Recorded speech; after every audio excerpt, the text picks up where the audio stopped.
What's up, party people? It's Keys Dan with RadioWhat.com, DJLittleRock.com, coming to you live and in living color from the Radio What studios. And this is my podcast, What Makes You Smarter?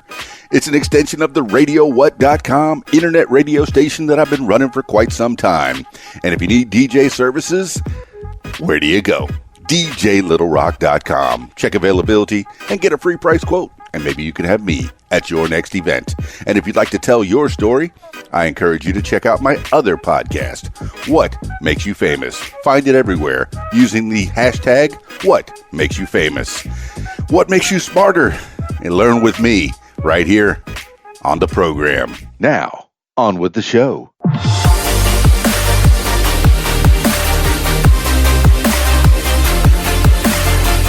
Today on the program, the Florida Keys, one of my personal favorite places to be. That's where the name Keys Dan is derivative of. I lived in the Florida Keys from 1988 until 2009, the middle of 2009. That's when I moved to Central Arkansas. Yes, and from time to time, I do miss the Florida Keys. So let's talk about it a little bit right here on the program. The Florida Keys are a Coral Cay archipelago located off the southern coast of Florida, forming the southernmost part of the continental United States.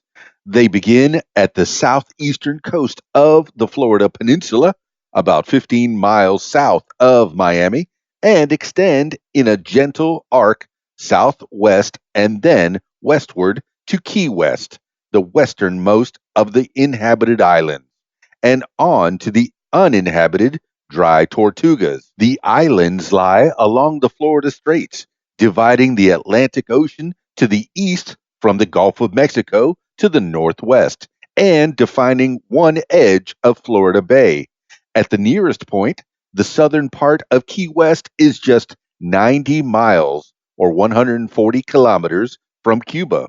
The Florida Keys are between 24.3 and 25.5 degrees north latitude. More than 95% of the land area lies in Monroe County, but a small portion extends northeast into Miami-Dade County, such as Totten Key. The total land area is 137.3 square miles, or 356 kilometers squared. As of the 2010 census, the population was 73,090 people, with an average density of 532.34 per square mile. Although much of the population is concentrated in a few areas of much higher density, such as the city of Key West, which has 32% of the entire population of the Keys. The U.S. Census population estimate for 2014 is 77,136 residents. The city of Key West is the county seat of Monroe County. The county consists of a section on the mainland, which is almost entirely in Everglades National Park, and the Keys Islands from Key Largo to the Dry Tortugas.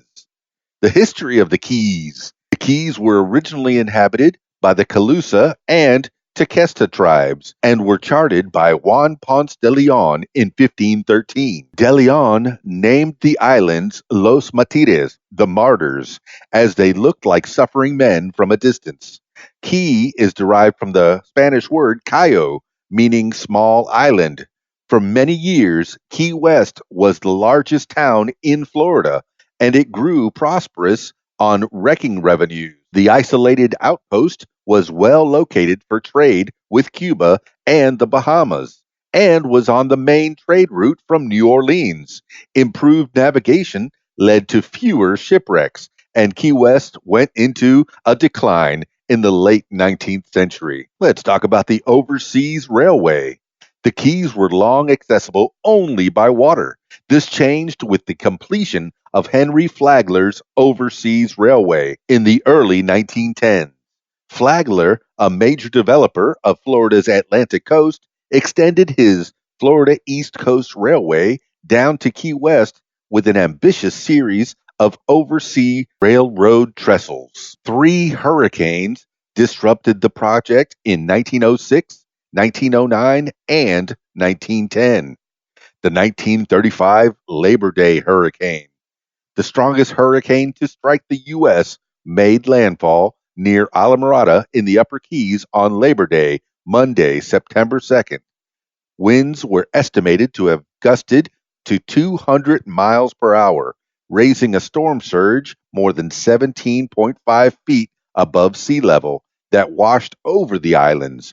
More than 400 people were killed, though some estimates place the number of deaths at more than 600.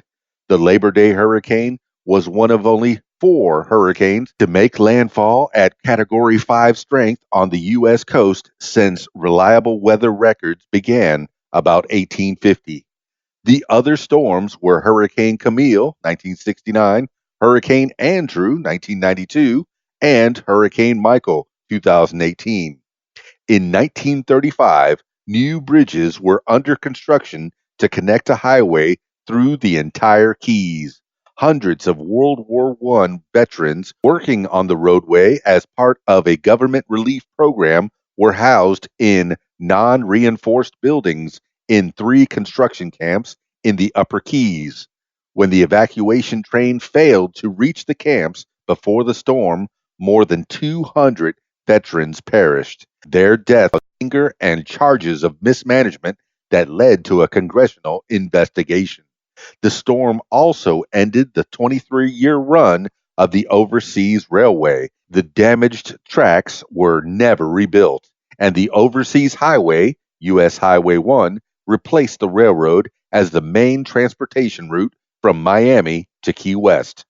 The 7 Mile Bridge, one of the longest bridges when it was built, the 7 Mile Bridge connects Knights Key, part of the city of Marathon, in the Middle Keys, to Little Duck Key in the Lower Keys. The piling support concrete bridge is 35,862 feet or 6.79 miles long. The current bridge bypasses Pigeon Key, a small island that housed workers building Henry Flagler's Florida East Coast Railway in the 1900s that the original bridge crossed. A 2.2-mile section of the old bridge remains for access to the island, although it was closed to vehicular traffic on March 4, 2008. The aging structure has been deemed unsafe by the Florida Department of Transportation. Costly repairs, estimated to be as much as $34 million, were expected to begin in July 2008. Monroe County was unable to secure a $17 million loan through the State Infrastructure Bank, delaying work for at least a year. On June 14, 2008, the old bridge section leading to Pigeon Key was closed to fishing as well. While still open to pedestrians walking, biking, and jogging, if the bridge were closed altogether, only a ferry subsidized by FDOT and managed by the county would transport visitors to the island. The Overseas Highway. After the destruction of the Keys Railway by the Labor Day hurricane of 1935, the railroad bridges, including the 7 Mile Bridge, were converted to automobile roadways. This roadway, U.S. Highway 1, became the Overseas Highway that runs from Key Largo south to Key West. Today, this unique highway allows travel through the tropical islands of the Florida Keys and view exotic plants and animals found nowhere else on the U.S. mainland and the largest coral reef chain in the United States. Cuban exiles. Following the Cuban Revolution, many Cubans who did not want to live under a socialist government emigrated to South Florida. Key West traditionally had strong links with its neighbor 90 miles south by water, and large numbers of Cubans settled there. The Keys still attract Cubans leaving their home country, and stories of, quote, rafters, end quote, coming ashore are not uncommon. The Conch Republic. In 1982, the United States Border Patrol established a roadblock and inspection points on U.S. Highway 1, stopping all northbound traffic returning to the mainland at Florida City to search vehicles for illegal drugs and undocumented immigrants. The Key West City Council repeatedly complained about the roadblocks, which were a major inconvenience for travelers and hurt the Keys' important tourism industry. After various unsuccessful complaints and attempts to get legal injunction against the blockade failed in federal court in Miami on April 23rd, 1982, Key West Mayor Dennis Wardlow and the City Council declared the independence of the city of Key West, calling it the Conch Republic. After 1 minute of secession, he, as Prime Minister, surrendered to an officer of the Key West Naval Air Station and requested $1 billion in foreign aid. The stunt succeeded in generating great publicity for the Keys' plight, and the inspection station roadblock was removed.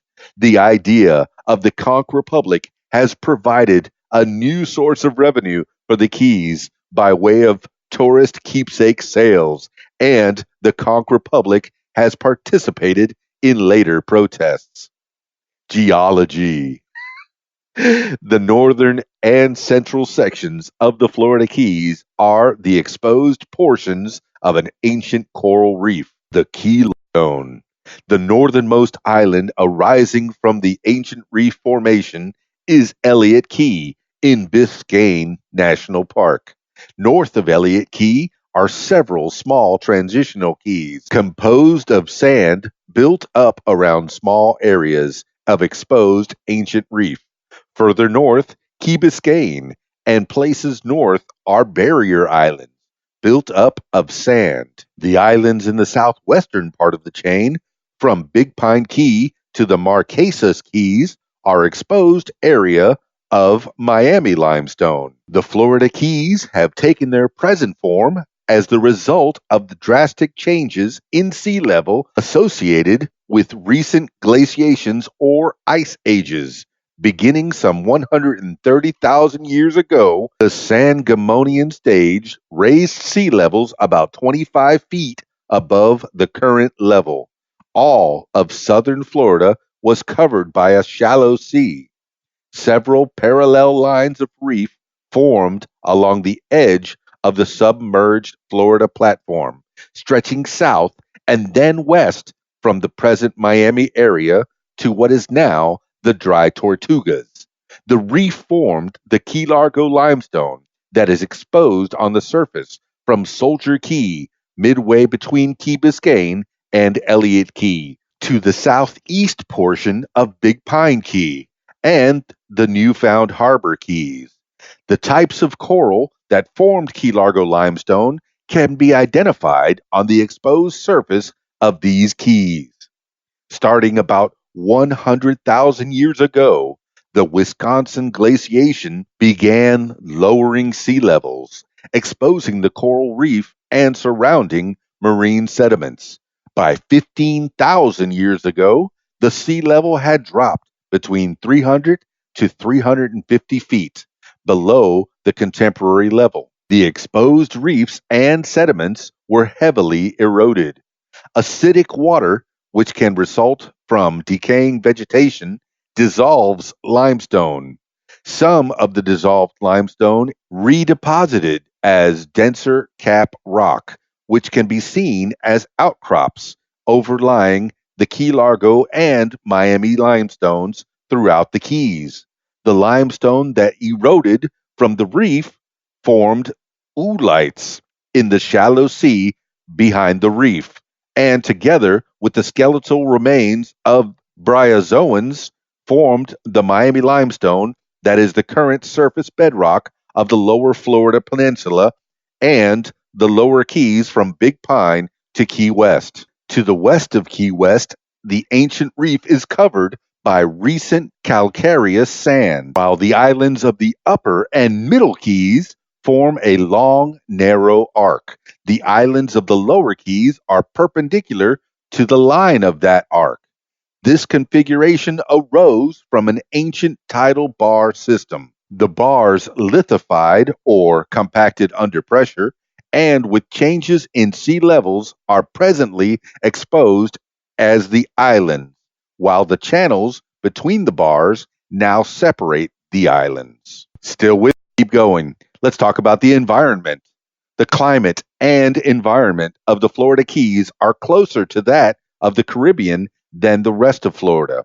Though, unlike the Caribbean's volcanic islands, the Keys were built by plants and animals. The Upper Keys Islands are composed of sandy type accumulations of limestone grains produced by plants and marine organisms. The Lower Keys are remnants of large coral reefs, which became fossilized and exposed when the sea level dropped. The natural habitats of the Keys are upland forests, inland wetlands, and shoreline zones. Soil ranges from sand to marl or marlstone to rich, decomposed leaf litter. In some places, caprock, the eroded surface of coral formations, covers the ground. Rain falling through the leaf debris becomes acidic and dissolves holes in the limestone, where soil accumulates and trees root. Flora and fauna. Let's go through that. The Florida Keys have distinctive plant and animal species, some found nowhere else in the United States. As the Keys define the northern extent of their ranges, the climate also allows many imported plants to thrive. Nearly any houseplant known to commerce and most landscape plants of the South can thrive in the Keys climate. Some exotic species, which arrived as landscape plants, now invade and threaten natural areas. The native flora of the Keys is diverse, including members of both temperate families such as red maple, slash pine, and oaks, growing at the southern end of their ranges, and tropical families, including mahogany, gumbo limbo, stoppers, Jamaican dogwood, and many others, which grow only in tropical climates.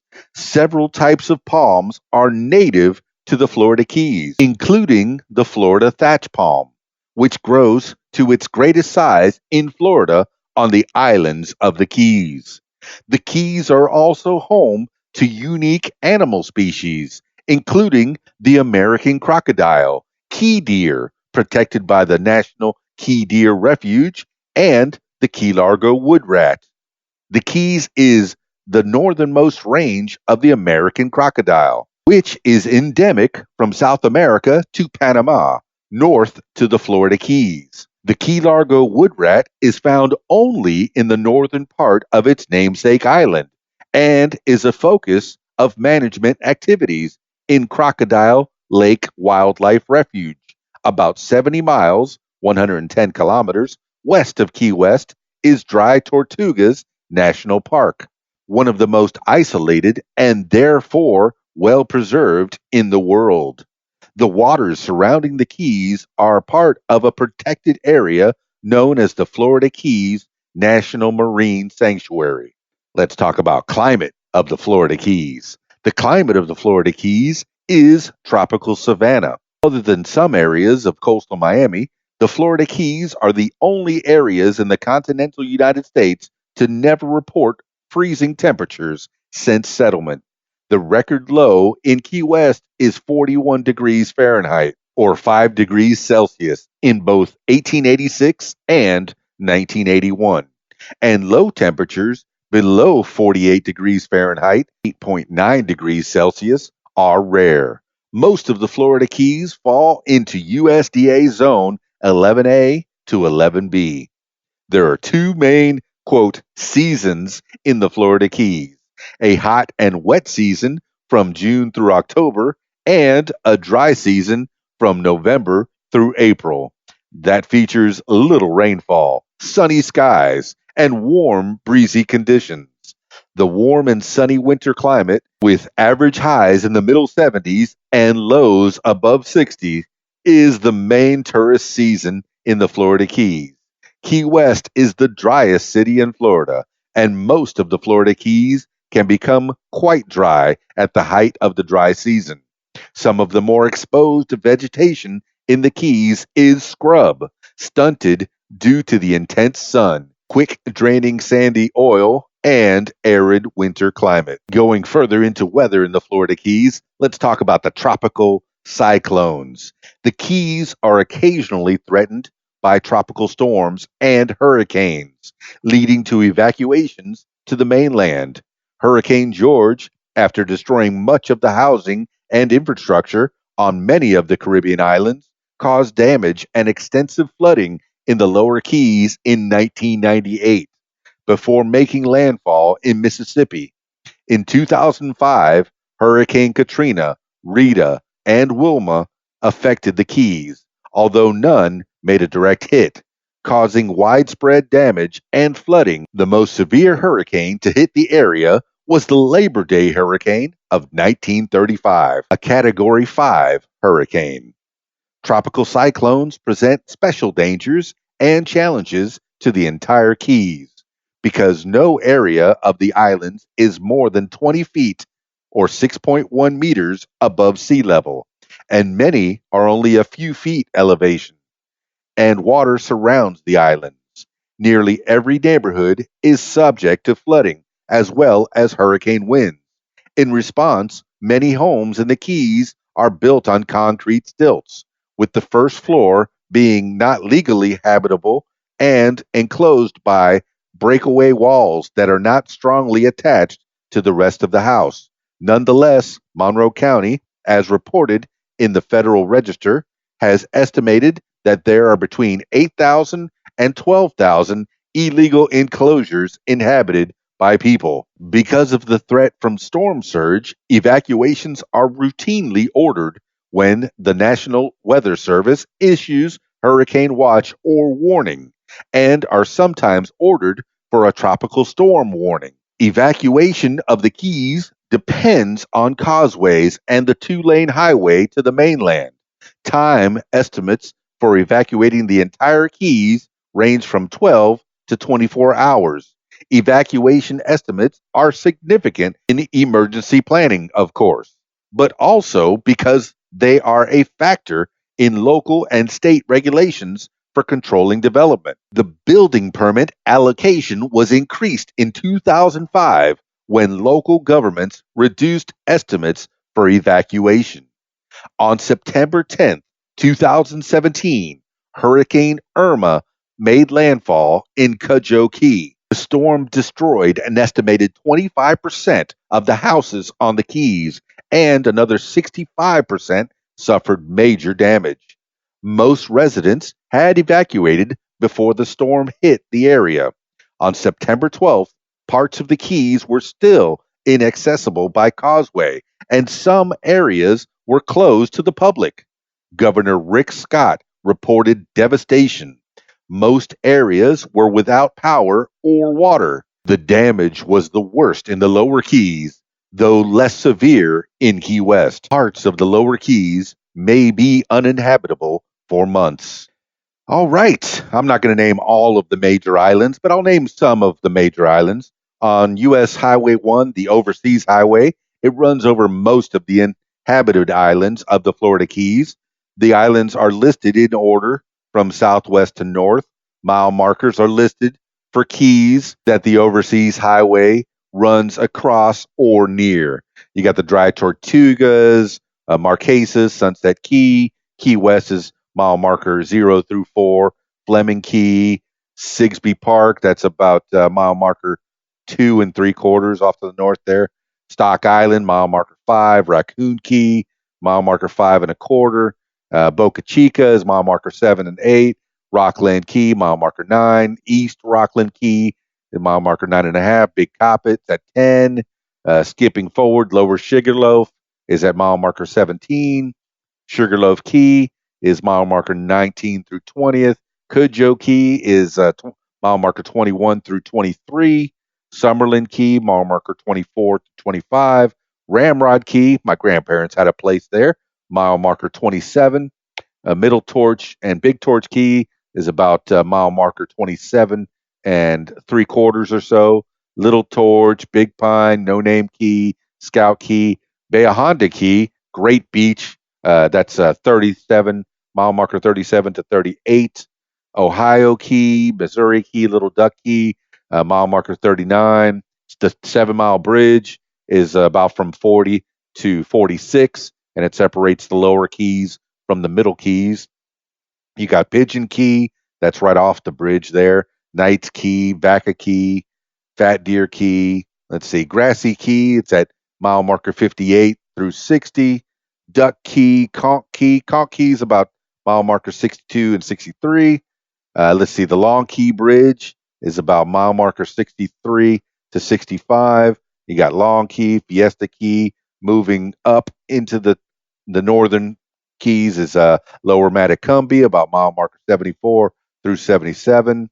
That one also holds Holiday Isle and Islamorada, Florida. That's the famous Tiki Bar. I used to work there when I was younger as a security guard. And let's see, Indian Key Phil. Let's see, Plantation Key, mile marker 86 through 90. And then my old home of Key Largo from mile marker 91 through mile marker 107. Yes. And then Cross Key is from mile marker 109 through mile marker 112. And that's at the top of the key. Cross Key.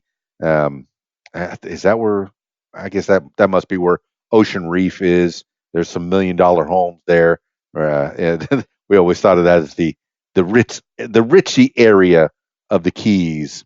But pretty much every part of the Keys, it's pretty expensive to live down there in comparison with the rest of the state and even the country. So yes, I miss Key Largo, and this is making me a little bit homesick. Transportation. Let's go back into it. The main chain of Keys Islands can be traveled by motor vehicles on the Overseas Highway, 127-mile or 204-kilometer section of US 1, which runs from Key West to Fort Kent, Maine in its entirety. The highway was built parallel to the original route of the Overseas Railway, which was not rebuilt following the Labor Day hurricane of 1935. Even before the hurricane, the road sections and highway bridges allowed automobile traffic to travel from Miami to Lower Matecumbe Key, where a car ferry connected with another roadway section through the lower keys. Following the hurricane, some of the original railway bridges were converted to carry the highway roadbeds. These bridges were used until the 1980s, when new highway bridges were built alongside. Many of the original railroad and highway bridges remain today as pedestrian fishing piers. In addition to that transportation by car, there is some public transportation. They have a public bus transportation system of some kind. It's not incredibly used, but you can get from place to place using the bus. There are some road hazards. Despite this reconstruction, US 1 was not widened on a large scale, and today most of the route consists of just 2 lanes. Due to their tropical climate, the Florida Keys attract several 100,000 tourists annually. While some visitors arrive via Key West International Airport and Florida Keys Marathon Airport in Marathon, cruise ship or ferry from Miami, Fort Myers, or Marco Island, Florida, the vast majority of tourists drive down from the mainland on US 1. This influx of traffic, coupled with the 2-lane nature of US 1 through most of its length in the Keys, and the fact that no alternative road routes are available, mean that Monroe County has the highest per capita rate of fatal automobile accidents in the state of Florida. Culture and recreation. Major industries are fishing and tourism, including ecotourism, with many visitors scuba diving in the area's protected waters. A ferry now takes riders between Key West and Fort Myers, as well as Marco Island, due north on the mainland along the western edge of Florida Bay. There is some dark skies recreation in the Florida Keys. Middle and lower Florida Keys are among a few remaining South Florida dark skies locations accessible by car, thanks to their position along the Atlantic Ocean, and therefore with southern skies unobstructed by light pollution associated with urban development. Scout Key is home to Winter Star Party, a prominent annual amateur astronomy event in the United States, and one of the top 10 star parties in the world, according to BBC Sky at Night. It is an international gathering that attracts 500 plus people each year who enjoy stargazing, astrophotography, and Milky Way photography. Bahia Honda State Park is a well known dark skies location among locals, offering unobstructed views of the southern night sky year round. It also hosts amateur astronomy gatherings. That's a little bit about the Florida Keys. I'm sure there's much, much more that you can find at your local library. That's it for this edition of What Makes You Smarter. Thank you so much for sticking around and listening to me dribble on about my life in the Florida Keys. I was a firefighter down there from 1989 to 1999 with a little break in the middle when I lived in Orlando. But yeah, I had a great time in the Florida Keys, my life down there. And then, also was DJing down there as well. So I did do that from 89 to probably 2008. I guess the middle of 2009 is when I moved to Arkansas. So I got to DJ a lot of parties down there and a lot of weddings, a lot of destination weddings in the Florida Keys. That's another great thing about the Florida Keys. A lot of people do destination parties and weddings and have people just travel and have a little vacay while they're having a wedding. So yeah, I had a lot of great wedding experience down there, and I still do weddings. I'm not giving it up. If you want to have a wedding with me, please. Why don't you? Oh, that's it. I've dribbled on enough about Florida Keys. Now I'm dreaming about the ocean, but I'm still enjoying myself here in Arkansas. And there's some nice people here. There's people everywhere that are so cool. I remember in the Florida Keys when I moved there from Miami in '88. It was a tiny bit of a culture shock because Miami, a lot of people, there's millions of people living together, so they keep to themselves generally. But then when you get to the Florida Keys, there was only about 10,000 people on the island of Key Largo. So, and there's really only two grocery stores. You had the Publix and the Winn-Dixie.